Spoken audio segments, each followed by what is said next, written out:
Hola a todos. En este vídeo vamos a resolver los ejercicios de la EBAU de Física de la Comunidad de Cantabria de la convocatoria de junio 2022. Como sabéis, en el examen de Física en la EBAU de Cantabria hay 5 bloques y el bloque número 1 es el bloque de ondas. Y tenemos 2 ejercicios de este bloque, que eran los ejercicios número 1 y número 2. Veremos el ejercicio número 1 para comenzar. Nos dice que la expresión matemática de una onda armónica transversal que se propaga en sentido positivo del eje X es I de xt A, que es la amplitud, por el coseno de omega, que es la velocidad angular, por el tiempo, menos k, el número de onda, por x, que es el punto del eje X que consideramos, más phi, que es el desfase inicial, ¿vale?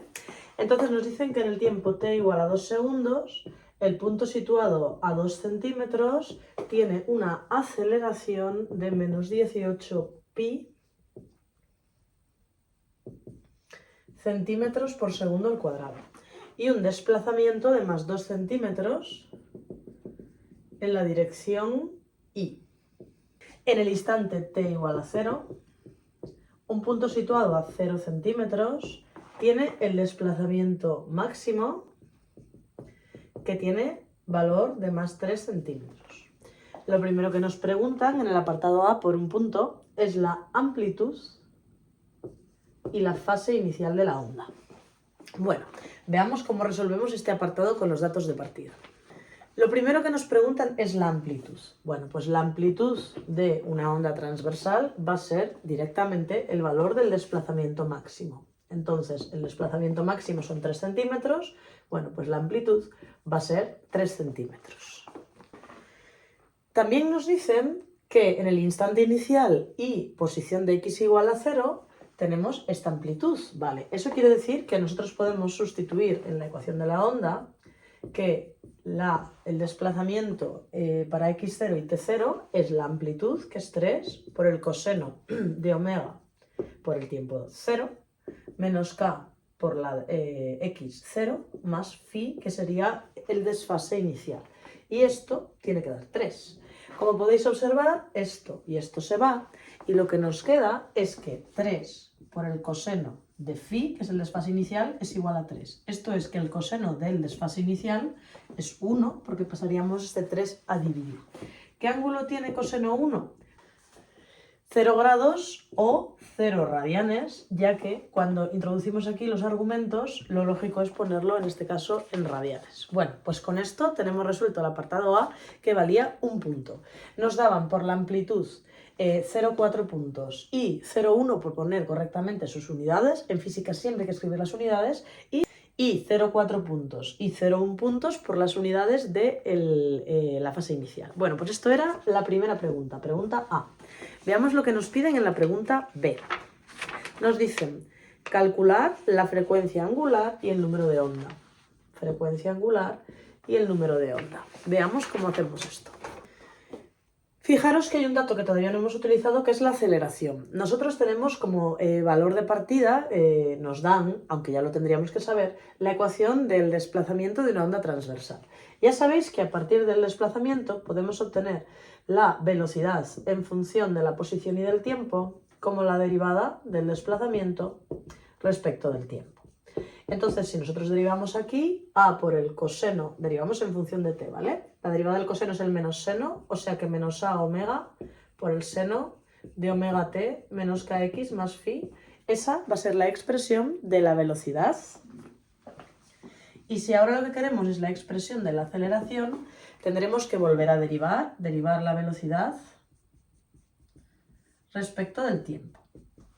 Si derivamos la expresión de la velocidad respecto del tiempo, la derivada del seno es coseno y hay que hacer la derivada del argumento, que es omega, entonces menos a omega cuadrado por el coseno de omega t menos kx más phi. Ahí tenemos las dos expresiones, la de la velocidad y la de la aceleración, en función de la posición, en función del punto del eje X y el tiempo.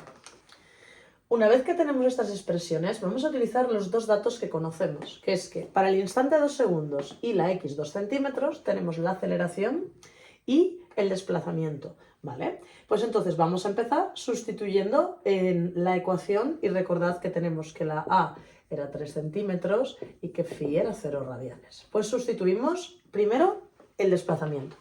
La I en 2 metros y 2 segundos es igual a la amplitud, que era 3 centímetros, por el coseno de omega por 2 menos k por 2 y phi, hemos dicho que es 0, ¿vale? Y esto tiene que dar 2. Y ahora vamos a hacer lo mismo en la aceleración. La aceleración en 2 metros y 2 segundos es menos 3 por omega al cuadrado por el coseno de omega por 2 menos k por 2 y esta aceleración sale menos 18 pi cuadrado. Vale, si os dais cuenta, ambas expresiones dependen del coseno. Tenemos esto que es igual en ambas. Lo que podemos hacer es dividir ambas ecuaciones, ¿vale? El término que tenemos a la izquierda y el que tenemos a la derecha, porque la parte que depende del coseno con ese argumento va a desaparecer.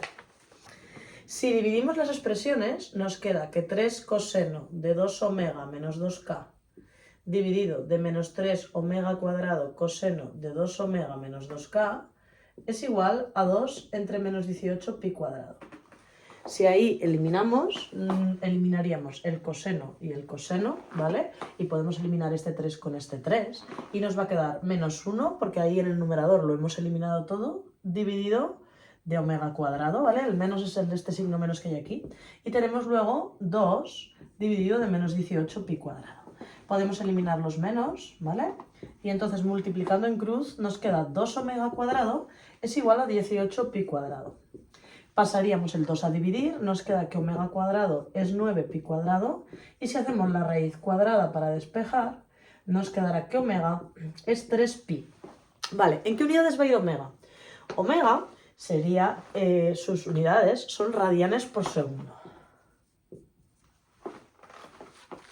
Una vez tenemos la frecuencia angular o la velocidad angular, lo que nos piden es el número de onda. ¿Cómo obtenemos el número de onda? Bueno, sustituyendo el valor de omega aquí, la única incógnita va a ser la k. Vamos a sustituir 3 por el coseno de omega, que es 3 pi por 2, menos 2k, es igual a 2, ¿vale? Entonces tenemos el coseno 3 pi por 2 es 6 pi, menos 2k, y aquí tendríamos 2 tercios. Para eliminar el coseno, ya que tenemos la incógnita dentro del argumento, podemos escribir que 6pi menos 2k, que es el argumento del coseno, tiene que ser igual al arco coseno de 2 tercios. El arco coseno de 2 tercios pues nos da un valor decimal.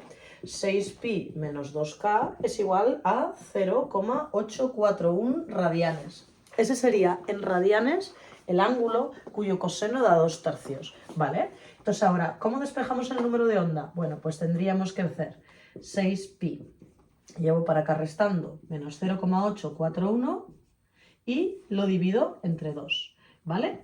¿Y el número de onda en qué va? Va en radianes dividido de centímetros. ¿Por qué de centímetros? Pues porque si os fijáis, tanto la aceleración como la I las hemos introducido en centímetros y centímetros por segundo al cuadrado.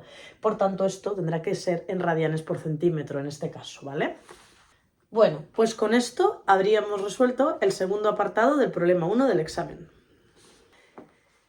El segundo de los ejercicios del bloque 1 era el ejercicio número 2, que dice lo siguiente. En el centro de una pista de un circo se sitúa un sonómetro, que es un aparato que mide el nivel de intensidad, y estando el circo sin público, un payaso a 10 metros del centro emite un grito y el sonómetro marca 65 decibelios. Es decir, si estamos a 10 metros y sin público, marcamos aquí un valor de 65 decibelios cuando un payaso grita, ¿vale? Esto es un payaso gritando, ¿vale?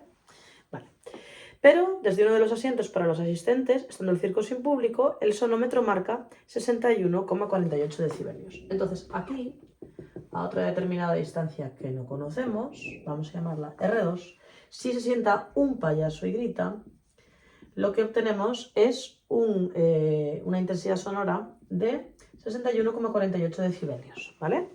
Un día de actuación, el público asistente grita al unísono en un momento determinado y cuando tenemos todo el público, lo que nos da es una intensidad sonora de 84,49 decibelios. Suponiendo que todas las personas, tanto cualquiera del público como el payaso, gritan con la misma potencia y que todo el público está a la misma distancia del centro de la pista, que es R2, lo primero que nos piden es la potencia del grito emitida por el payaso. Bueno, ¿qué tenemos que hacer? Lo primero que tenemos que hacer es escribir la expresión del nivel de intensidad sonora, que es 10 por el logaritmo de I1 entre la intensidad umbral. El nivel de intensidad sonora de un payaso es 65 decibelios con una intensidad 1 que nos conocemos y dividido de la intensidad umbral que nos la dan en el enunciado y es 10 a la menos 12 vatios metro cuadrado. ¿Qué hacemos ahora? Pues despejamos. Este 10 lo pasamos a dividir y nos queda 6,5. Es igual al logaritmo de I1 entre 10 a la menos 12. Para quitar este logaritmo, lo que pasamos es 10 elevado a 6,5 es igual a I1 entre 10 a la menos 12. Y ahora pasamos lo que divide a multiplicar. Por tanto, la intensidad del sonido I1 va a ser 10 a la 6,5 por 10 a la menos 12.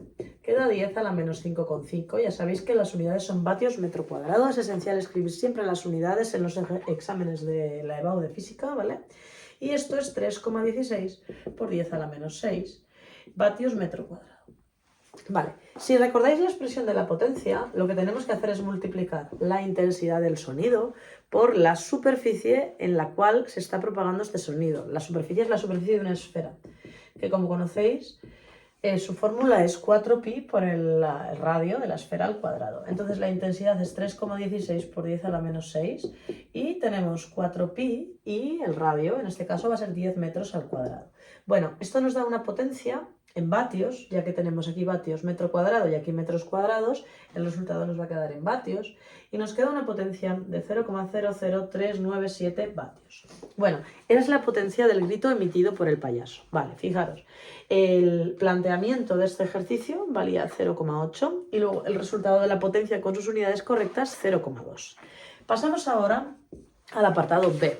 ¿Qué nos pide el apartado B? Dice: distancia a la que se encuentra el público del centro de la pista. Nos están pidiendo la distancia R2. Vale, para calcular la distancia R2, lo que debemos plantear es que la potencia se mantiene constante. Si la potencia se mantiene constante, potencia en el punto 1 es igual que potencia en el punto 2, lo que tenemos es que la intensidad 1 por 4pi R1 al cuadrado es igual que la intensidad 2 por 4pi R2 al cuadrado. Podemos eliminar 4pi y nos queda que la intensidad 1 por R1 al cuadrado es igual que la intensidad 2 por R2 al cuadrado. Vale, entonces, ¿qué pasa? Que necesitamos sacar la intensidad 2, porque conocemos la intensidad 1, la distancia 1, no conocemos la distancia 2, es necesario sacar la intensidad del sonido en el punto 2. Para ello hay que volver a aplicar el nivel de intensidad sonora. Aquí lo teníamos en el punto 1 y aquí lo vamos a sacar en el punto 2. Esto será el logaritmo de la I2 entre la intensidad umbral. Si sustituimos, tenemos el nivel de intensidad sonora en el punto 2, que es 61,48 decibelios, que es de un payaso situado en la grada, y esto va a ser I2 entre 10 a la menos 12. Pasamos el 10 a dividir y nos da 6,148, es igual a I2 entre 10 a la menos 12. Y de ahí despejamos que la intensidad del punto 2 da 10 elevado a menos 5,852 vatios metro cuadrado, que es lo mismo que 1,406 por 10 a la menos 6 vatios metro cuadrado. Vale, una vez que tenemos la intensidad, sustituimos y tenemos intensidad 1, 3,16 por 10 a la menos 6, por distancia 1 al cuadrado, que es 10 al cuadrado, metros, intensidad 2, 1,406 por 10 a la menos 6, por la distancia 2 al cuadrado. Y lo que tenemos que hacer es despejar la R2. Si despejamos en esta expresión, nos va a dar que la distancia 2 es aproximadamente 15 metros. Bueno, pues fijaros, por el planteamiento de este apartado, todo este planteamiento nos daban 0,6 puntos y luego nos daban 0,15 por el resultado y las unidades correctas de R2. ¿Qué nos preguntan ahora en el apartado C? Nos dicen el número de personas que asisten a la actuación, teniendo en cuenta que todas las personas, tanto el payaso como las personas del público, gritan con la misma potencia, ¿vale? Habrá que utilizar la intensidad, el nivel de intensidad sonora de todo el público a la vez. Si ahora obtenemos el nivel de intensidad sonoro 3 como 10 por la intensidad del sonido 3 dividido de la intensidad umbral, tendremos 84,49 es igual a 10 por la intensidad 3, que se desconoce, partido de 10 a la menos 12. Eso da 8,449 es igual a I3 entre 10 a la menos 12. Entonces la intensidad 3 nos va a quedar de 10 a la menos 3,551 vatios metro cuadrado, que es 2,8112 por 10 a la menos 4 vatios metro cuadrado. Vale, ¿qué podemos hacer ahora? Sacar la potencia total. Esa es la intensidad que producen gritando todos los espectadores a la vez. Vamos a sacar la potencia total multiplicando la intensidad 3 por 4pi por el radio 3 al cuadrado, ¿vale? Entonces será la intensidad 2,812 por 10 a la menos 4 vatios metro cuadrado por 4pi y por la distancia, que, bueno, hemos puesto R3, pero es lo mismo que R2, porque esta distancia era con un payaso en la grada y suponemos que todo el público está a esa misma distancia del centro, ¿vale? O sea, 15 al cuadrado. Bueno, si eso lo multiplicamos, nos da una potencia total de 0,795 vatios, ¿vale? Bueno, pues entonces nosotros tenemos que saber que el número de personas, ¿cómo lo obtendremos? Por el cociente, a través del cociente de la potencia total de todas las personas cantando al unísono o gritando al unísono, dividida de la potencia de una persona, ¿vale? O sea, 0,795 vatios es la potencia de todas las personas cantando al unísono y la de una persona la habíamos sacado en el apartado A y era 0,0397 vatios, ya que nos dicen que todas las personas cantan con la misma potencia. Bueno, pues esto hace que el resultado sea aproximadamente de 200 personas, ¿vale? Y de esta forma hemos resuelto los ejercicios 1 y 2, que eran los problemas del bloque 1 del examen. Nos vemos en el próximo vídeo con los ejercicios del bloque 2.